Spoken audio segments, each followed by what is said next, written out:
Howdy y'all, Dean Still here from the official home of Unofficial Grateful Dead and music news. Gotta open up by just really such a heartfelt thanks to the community for just the outpouring of love and support for my neighbors, for myself, for my family, for you guys are the best, really. So there's no way I could have responded to all the messages. There were thousands of them. I sincerely, from the bottom of my heart, I appreciate it. It meant the world to us. It meant the world to me for sure. And I really, every single one of you, thank you so much. Unbelievable, truly humbling. The amount of support that was bestowed upon myself and my community here. And we thank you. We're going to need plenty of it in the days ahead. But I've been a crying motherfucker for a couple days now. It's been some hard stuff. But listen, the show must go on. Motherfuckers! That sounded like some fucking mayor falsetto on that one. I should, motherfuckers. Anyway, we're there in North Carolina. Let's get this thing rolling. We open up the thing with Truckin. Now that's a good time. They're letting you know that hey, we might get something done here. I was listening to a lot of this on the car. Busy day today. Had all this stuff to do.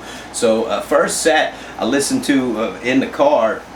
We get Half Step next. It's always a good one. Start out with Truckin' Half Step. I'm always going to be happy about that.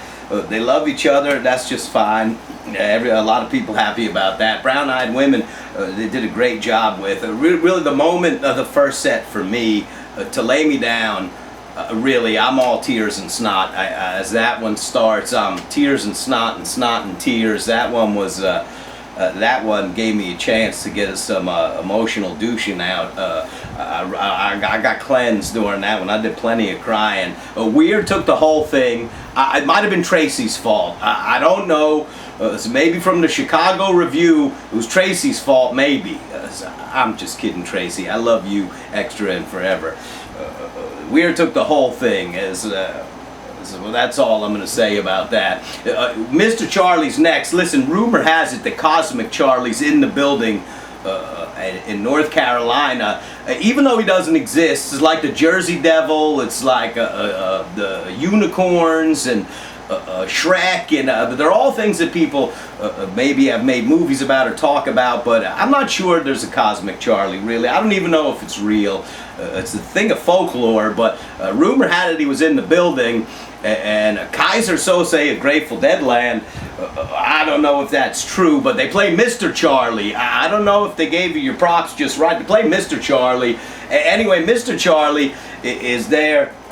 I don't get... Mr. Charlie's like having sex when you're 13. It feels great, over way too soon, but these guys aren't 13 anymore. I'm not sure why that song can't last a little longer, because that's a musical erection. That one is fun. I mean, really, who doesn't want to dance some more to Mr. Charlie? I'm surprised the musicians, they don't want to play it more. It's just fun. That shit is fun, and it's just over too soon. Cassidy's next. That's one of the best on these guys, if you ask me. The Cassidys, this tour, and really since they begun, there's just some great moments in all of them. I thought Cassidy was To Lay Me Down and Cassidy, the highlights of the first set for me. I thought all those jams were outstanding. Casey Jones, a great way to close what was a solid first set. Casey Jones was fun.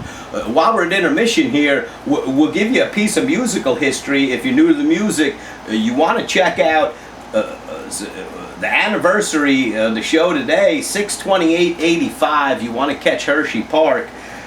Hershey Park, that's a good show right there. Hershey in 85 is a good one. You got a lot of good ones there. You get Comes a Time, I think, in the first set. It was really, that's some good stuff. It might have been Ain't Superstitious maybe showed up. That's just a good one. You want to hear. There's a do involved. Usually, if I'm crazy about a show, there's usually a do involved. And there's a good one on that. So 6/28/85 in Hershey is something you want to have a listen to. So there you go. We'll get some more musical history in a little bit. We start the second set off with Deal, and Deal, listen, Deal's great. The beginning of Deal, I'm listening, and Billy, he's just dragging that thing just kind of behind expectation. He's playing his drums like Garcia used to play the guitar and sing. He's dragging that one and sounds great. I think it's he knows how and when to catch up, and that was a good time. The jams throughout that were good. A Dark Star you get from Deal, and the Dark Stars have been great. We've gotten a couple of them this tour. They've been great. Really, like, there weren't too many complete Dark Stars after they brought it back in '89 in Hampton. Not too many complete ones. You had Hampton. That was they like broke them up at half before Space and half after Space. So they broke most of them up. But you got Hampton. That was the whole enchilada there at once. And listen, there's one if you're new to the music you should revisit. Or visit if you haven't been there already. Miami '89. That Dark Star might be the one. That might be the one. That one's neck and neck there with Hampton on 10-9. But Miami might be the one. You should put your ears to that. Miami in '89. So anyway, we're there at Dark Star. They got this cutie on the screen.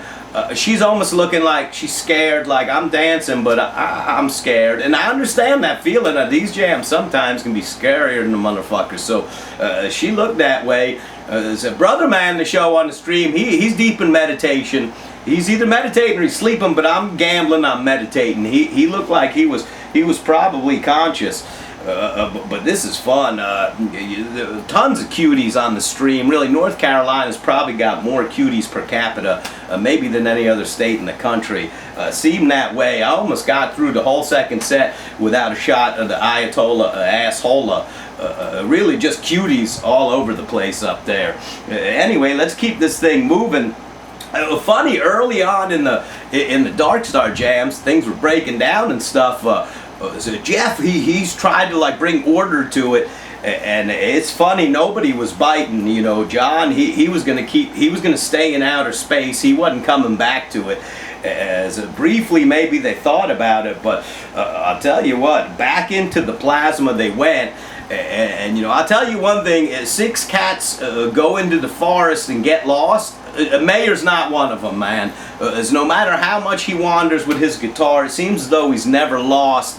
He does a great job of pretending like he is, or just bending things around. You think like maybe he lost his way, but that motherfucker's never lost. He always knows exactly where he is. So that was good stuff. Estimated was a good time. At one point on the stream they show Jeff, and he's just like one of us. He's just, I mean, he wasn't even playing, he was just grooving. He was just there in the pocket grooving.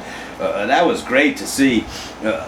You got Eyes coming up next. As my first show, that's a motherfucker too. That's a good one. That's 1185. You put your ears to that one. That's a good one. That's Scarlet Fire, Estimated Eyes. If that doesn't get you on the bus, I'm not sure anything will. Anyway, the Eyes is great.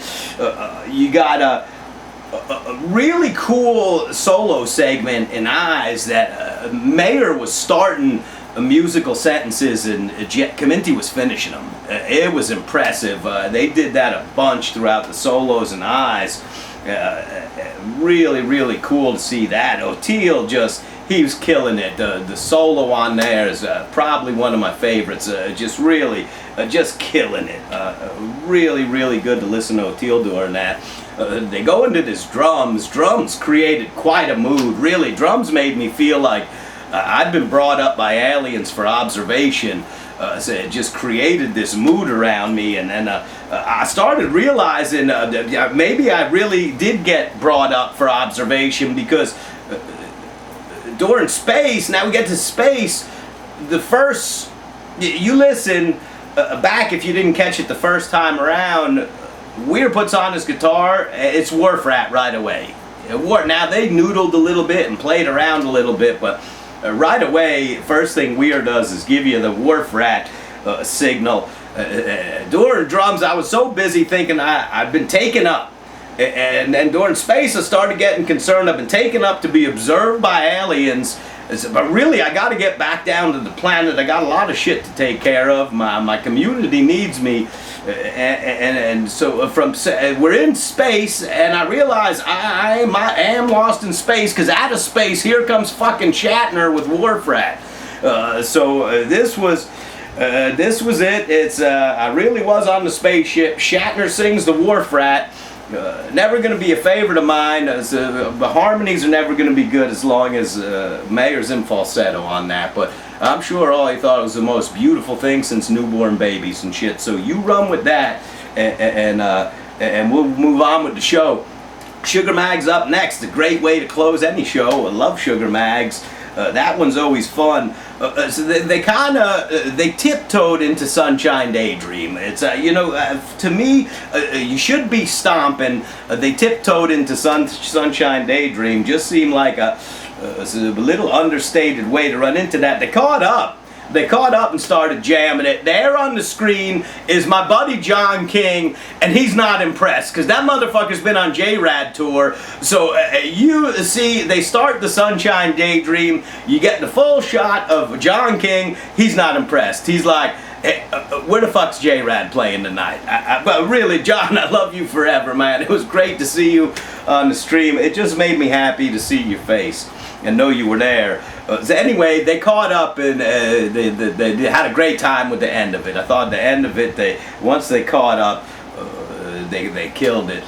You get Touch of Grey next, naturally, as an anthem to those of us who have found ourselves in times of incredible struggle. For me, it was apropos as it could have ever been hearing that tonight. I loved it. It didn't matter how they played it. The message behind it spoke clearly and loudly into my heart and into my life. It was like words that were seeds that were being planted into my life. Listen, this is a hard one, been a hard one for me personally, and I understand that. Listen, sorrow is like a shovel that digs into your soul, and the only way we're going to get any deeper as human beings is going through our share of it. And so I embrace, when it comes, I embrace the experience. I don't like it. It doesn't feel good, but I embrace the experience, because I know if I'm going to help people into the future get through the things they got to get through, I'm going to have to go through what I got to go through in order to do that. So, we all have this path in life that sometimes we get patches of hell, but ultimately, that stuff is so in the future we can serve others with the fruit that comes from that journey. And so anyway, once again, can't thank you enough. Thought tonight was a good one. I had a great time here watching it. It was another much needed reprieve from the daily grind that's been going on around here. I love all you guys forever. I could never thank you enough. And we'll catch you after Atlanta. It should be a hot one there in Atlanta. Look forward to seeing you after that. Ciao.